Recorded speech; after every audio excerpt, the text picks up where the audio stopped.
Selamat datang di kisah-kisah kriminal.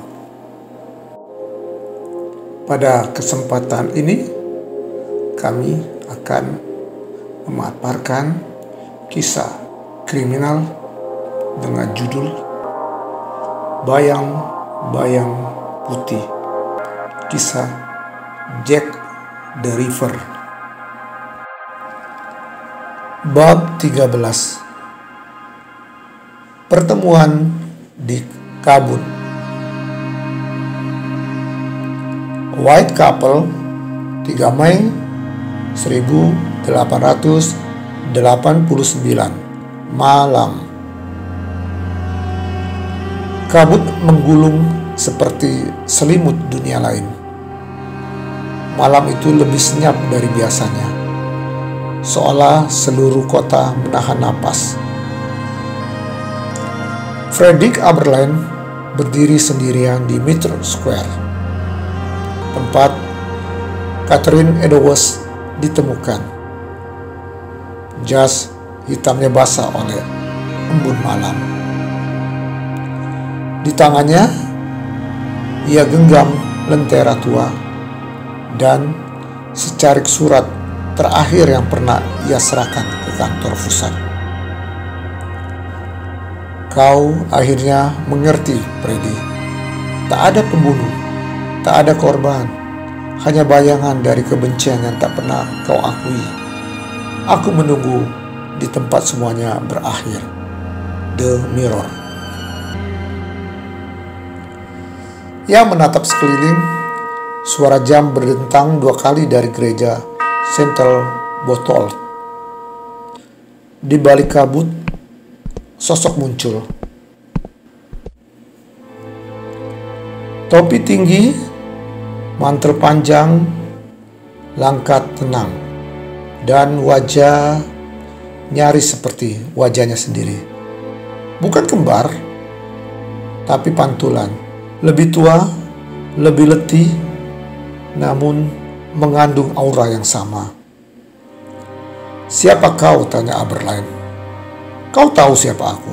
jawab pria itu. "Aku bukan pembunuh." "Tentu tidak, tapi kau adalah yang menyaksikan dan membiarkan. Aku kejar kau selama ini. Kau kejar sesuatu yang tak bisa dibunuh. Rasa sakit, dendam, dan rasa bersalah yang kau sembunyikan di balik tugas." Sosok itu berjalan mendekat. Di belakangnya, kabut tampak bergerak seperti lautan yang terbelah. Kilasan masa lalu menyerbu. Seorang wanita muda yang menangis di tangga rumah bordil. Surat-surat dari istri Aberline yang sakit tak pernah ia jawab. Mayat Annie Chapman dan tatapan kosong matanya. Dan malam ketika ia memutuskan untuk minum dan melupakan semuanya. Mereka semua hanyalah wajah dari satu luka. Dan luka itu ada di kota ini dan di dalam dirimu. Jadi ini semua teater untuk luka. Teater mungkin, atau pengadilan. Kau pikirin tentang identitasku, padahal sejak awal ini tentang keputusanmu. Sosok itu mengangkat tangannya.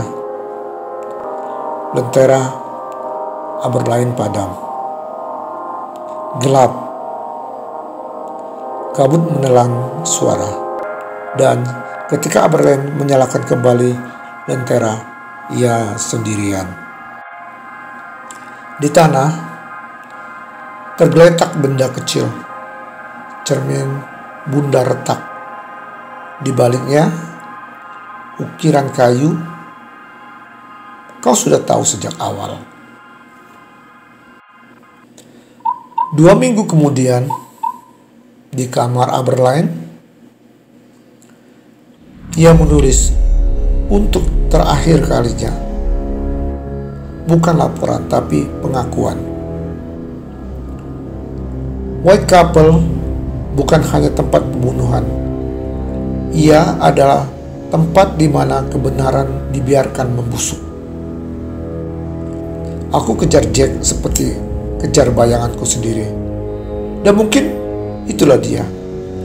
Mungkin ia tak pernah ada, atau ia ada dalam setiap wajah yang kita hindari di jalan. Surat itu ia lipat, diselipkan ke dalam buku harian kecil, lalu ia letakkan di atas meja. Seorang anak kecil berjalan di Museum Polisi London, memandangi lemari kaca yang berisi topi tinggi hitam, lentera rusak, dan sebuah catatan kecil. Penjaga museum berkata, itu milik Frederick Aberline, polisi yang hampir menangkap Jack the Ripper. Anak itu bertanya, hampir? Penjaga tersenyum. Kadang yang kita kejar bukan untuk ditangkap, tapi untuk dipahami. Dan di sudut kaca, nyaris tak terlihat pantulan cermin kecil retak.